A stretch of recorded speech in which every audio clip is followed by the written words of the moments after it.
Good morning, all of you. Welcome back. आज हम नई यूनिट स्टार्ट कर रहे हैं। हमारी यूनिट फर्स्ट HSLB यानी hard acid soft base unit ख़त्म हो चुकी है। तो आज हम नई यूनिट स्टार्ट करें unit second metal ligand bonding in transition metal complex यानी संक्रमण धातु आयन संकुलों में धातु लिगेंड बंधन। संक्रमण धातु संकुलों में धातु लिगेंड बंधन। तो इसका पहला टॉपिक है जो आज हम पढ़ेंगे। आज हम जो रीड करेंगे वो है हमारा limitations of valence bond theory. Limitations of valence bond theory यानी VBT। हमारी यूनिट इस टॉपिक से स्टार्ट हो रही है, लिमिटेशन ऑफ VBT। तो ये जो VBT नाम है हमारे लिए कोई नया नहीं है। ये VBT हमने 12th में भी पढ़ी है, BSc फर्स्ट ईयर में भी पढ़ी है, सेकंड ईयर में भी पढ़ी है और फाइनल ईयर में भी पढ़ी है, पढ़ रहे हैं। तो हमारी VBT यहाँ पे बस डिफरेंस ये है कि हमारी लिमिटेशन आ रही है, डायरेक्ट लिमिट दे दी है। तो लिमिट आने से पहले हम थोड़ा बहुत VBT के बारे में पढ़ेंगे।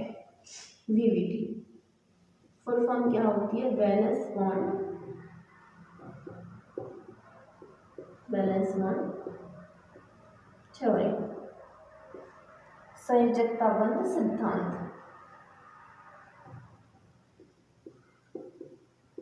संयोजकता बंध सिद्धांत। संयोजकता बंध सिद्धांत। सबसे पहले कोई भी थ्योरी है उसका इंट्रो हम कैसे करते हैं कि ये थ्योरी किसने दी? Given by polling. यानी कि ये थ्योरी हमारे एक साइंटिस्ट हुए थे पॉलिंग। इन्होंने क्या बताया था? साइंटिस्ट पॉलिंग ने थ्योरी VBT में ये ट्रांजिशन मेटल कॉम्प्लेक्स के लिए दी गई। उन्होंने इसमें संक्रमण यानी हाइब्रिडाइजेशन के बारे में बताया, शेप के बारे में बताया, नंबर ऑफ अनपेयर्ड इलेक्ट्रॉन बताया, जिसके आधार पर हम प्रतिचुंबकीय और अनुचुंबकीय पहचानते हैं। देखते हैं गिवन बाय पॉलिंग। सबसे पहले थ्योरी किसने दी? पॉलिंग ने। ये थ्योरी हमारे साइंटिस्ट हुए थे पॉलिंग। इन्होंने इसमें क्या क्या बताया? संकरण के बारे में बताया, संकरण के बारे में बताया, शेप ज्यामिति के बारे में बताया कि ज्यामिति अष्टफल की होगी, चतुष्फल की होगी, वर्ग समतलीय होगी, एक्सेट्रा। संकरण ज्यामिति यानी ज्योमेट्री या शेप कुछ भी कह सकते हैं इसे। और इसके एयुनिट इलेक्ट्रॉन को बताया, एयुनिट electron, unpaired number of electron and एयुनिट इलेक्ट्रॉन की संख्या। एयुनिट इलेक्ट्रॉन की संख्या के आधार पर हमको पता चलता है कि हमारा कॉम्प्लेक्स अनुचुंबकीय होगा या प्रतिचुंबकीय होगा। प्रतिचुंबकीय होगा, अनुचुंबकीय होगा या प्रतिचुंबकीय होगा। इसका एक फॉर्मूला भी है जो कि हमने 12th में भी पढ़ा है, 12th से ही पढ़ा है, BSc फर्स्ट ईयर में, सेकंड ईयर और फाइनल, √n+2, जिसकी यूनिट क्या होती है? बॉल मैग्नेट, और Bn जिसे हम Bn से डिनोट करते हैं। यहाँ n हमारा क्या है? Number of unpaired electrons, number of unpaired electrons. और एक इसमें ये चीज़ बताई है कि कोई भी कॉम्प्लेक्स इनर ऑर्बिटल से बनता है, आउटर ऑर्बिटल से बनता है। इनर ऑर्बिटल के संयोग से बनेगा या आउटर ऑर्बिटल।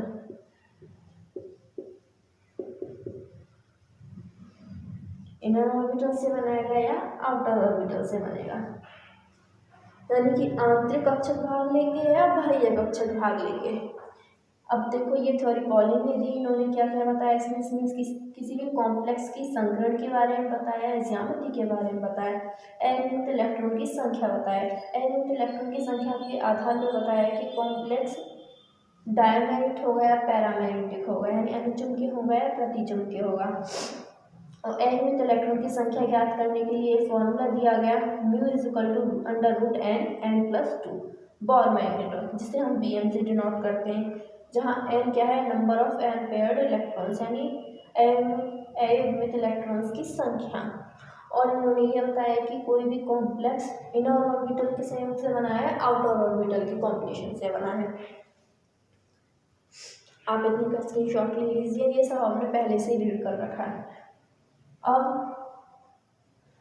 हम आगे बढ़ते हैं। अब हम बात करेंगे इनकी लिमिट्स की। आपको भी पता है कोई भी थ्योरी होती है उसकी कुछ ना कुछ लिमिट्स भी होती हैं। तो हमारे फॉलोइंग में जो थ्योरी दी थी वीवीटी वैलेंस बॉन्ड थ्योरी, तो इसकी भी लिमिटेशंस हैं। तो हम रीड करेंगे limitations of VVT. Limitations of VVT.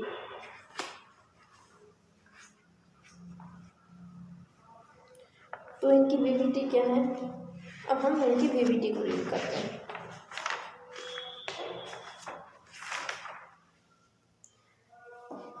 सबसे पहले हम देखते हैं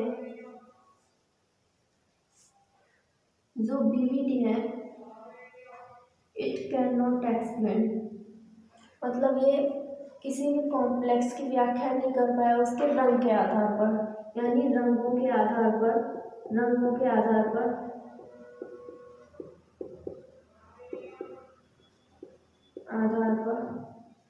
संकुल का स्पष्टीकरण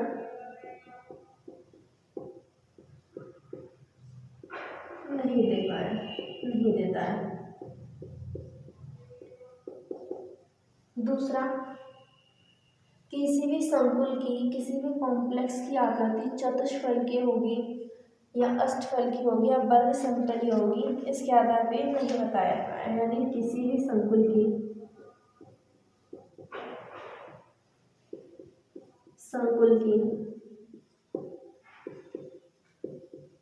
चतुष्फलकीय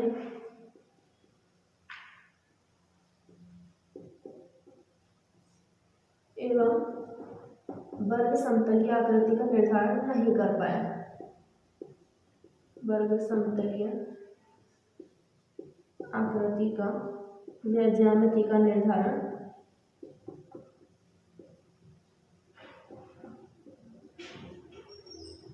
नहीं कर पाया।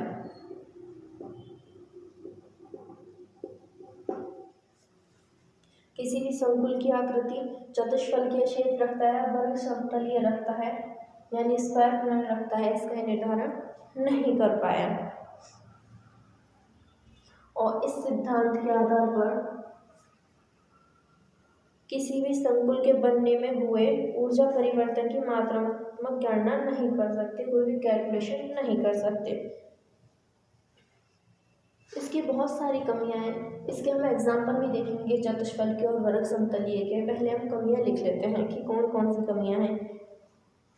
और ये चुंबकीय गुणों की मात्रात्मक व्याख्या नहीं कर पाया। यह सिद्धांत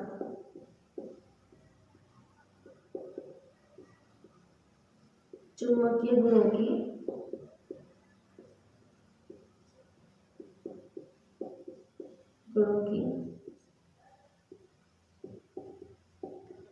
मात्रात्मक व्याख्या नहीं कर सका। पहले इस थ्योरी को बहुत यूज करते थे, बट अब इस थ्योरी का यूज बहुत नॉर्मली होता है संकुलों में, क्योंकि इसकी बहुत सारी कमी आ गई है। पहली बात तो ये यही नहीं बता पाया कि किसी भी कॉम्प्लेक्स की, किसी भी संकुल की ज्यामिति चतुष्फलकीय कब होगी और वर्ग समतलीय कब होगी। और कलर्स के आधार पर इस अंकों का स्पष्टीकरण नहीं दे पाया। और ना ही ये किसी भी कॉम्प्लेक्स की चुंबकीय गुणों की मात्रात्मक व्याख्या कर सका। तो हम फॉर एग्जाम्पल लेते हैं सेकंड के, किसी भी संकुल की चतुष्फलकीय एवं वर्ग समतलीय आकृति का निर्धारण नहीं कर सका। जैसे कि हम कोई भी कॉम्प्लेक्स ले लेते हैं, फॉर एग्जाम्पल NiNH3 का होल 4। फॉर एग्जाम्पल लेते हैं, एग्जाम्पल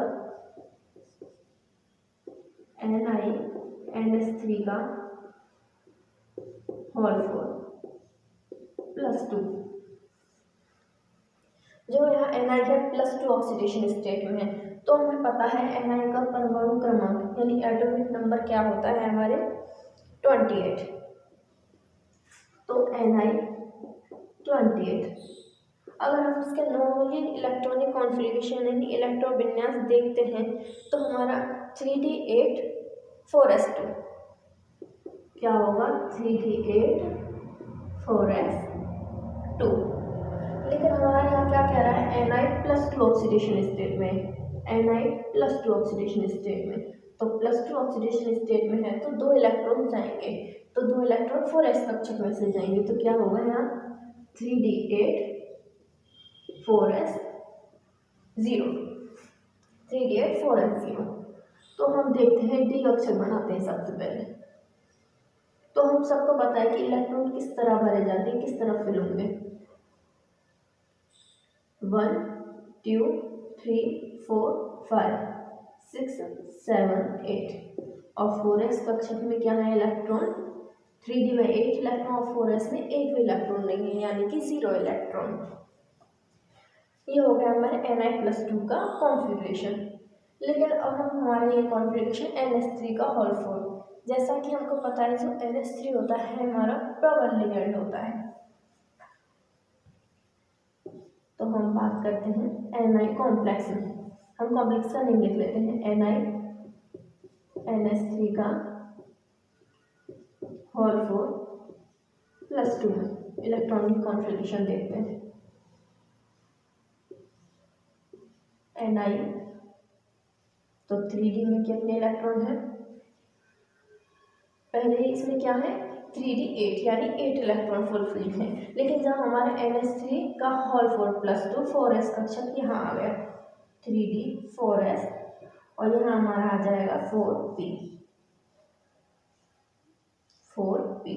तो NH3 है हमारा लिगेंड प्रबल है, बट Cn से दुर्बल पड़ता है हमारा लिगेंड NH3 कंपेयर में।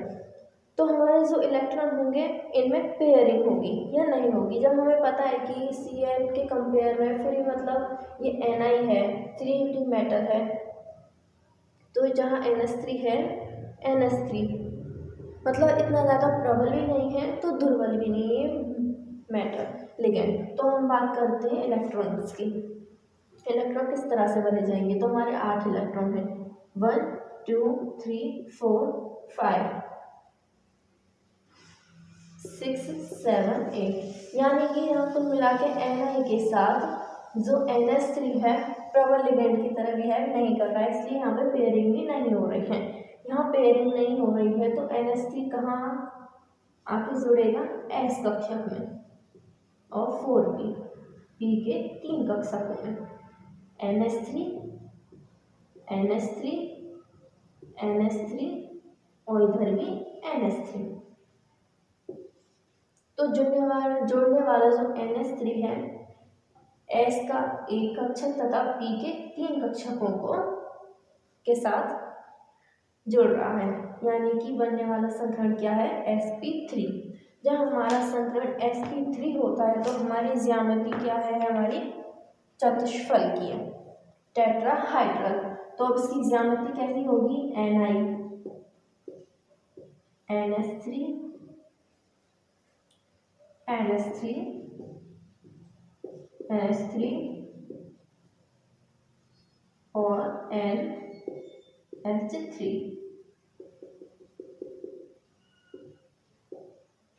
हमारी जियोमेट्री है टेट्राहाइड्रल यानी चतुष्फल की।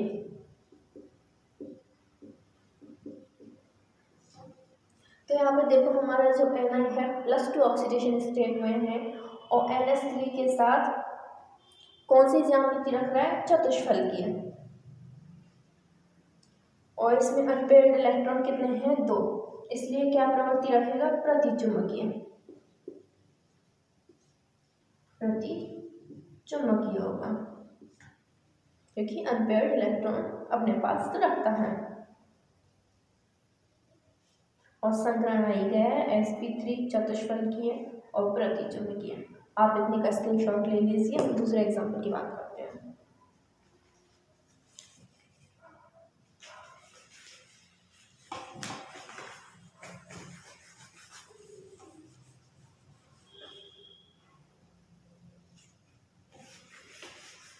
अब हम बात करते हैं, हमारा नेक्स्ट एग्जाम्पल है हमारा NiCN का होल फोर -2, NiCN का होल फोर -2।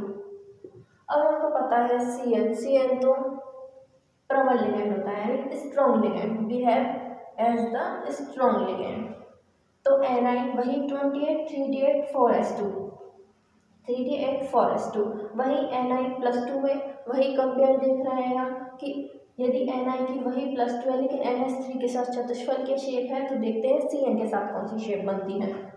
तो Ni28 Cn का whole four -2, Ni28 3D8 4s2, Ni+2 के साथ 3D8 4s0, क्योंकि x कक्षक में से इलेक्ट्रॉन निकल रहे हैं। तो वही अब हम बात करते हैं कॉम्प्लेक्स के साथ कि इलेक्ट्रॉन यानी Cn कैसे भरे जाएंगे, कैसे फिल होंगे। NiCN का होल फोर -2, तो 3D कक्षक बनाते हैं सबसे पहले, 3D 4s and 4p,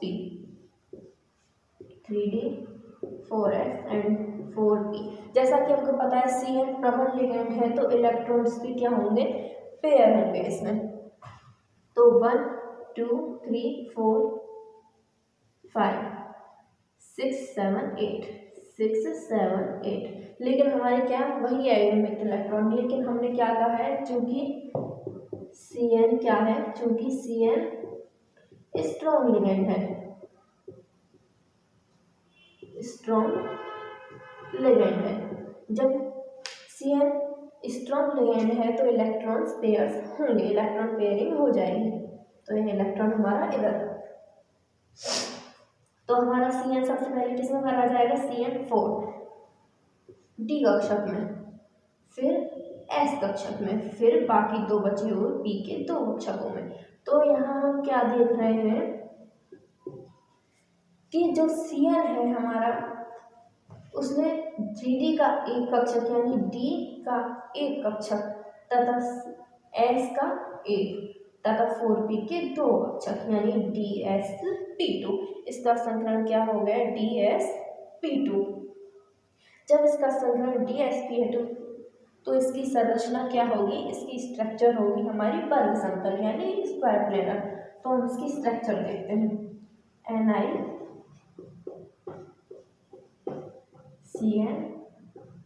Cn Cn और Cn। Ni तो इसकी ज्यामिति क्या है, इसकी ज्योमेट्री क्या है, वर्ग समतल यानी square planar, square planar geometry रखता है।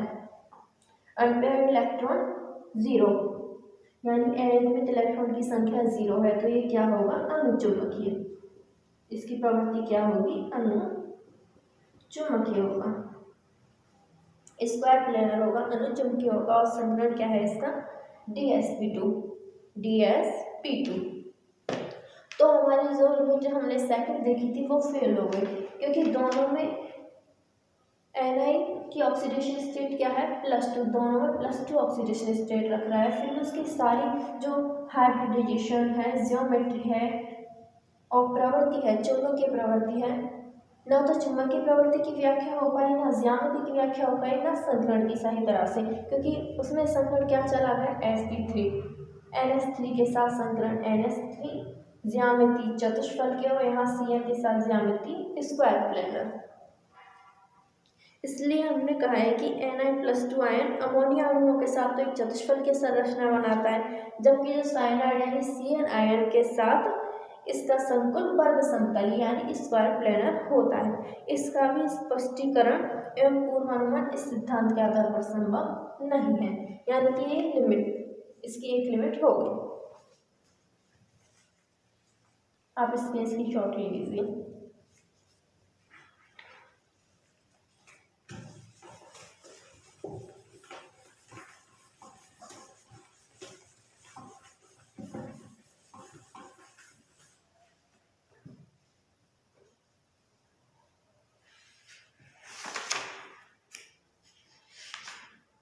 और इन्होंने जो CO2 है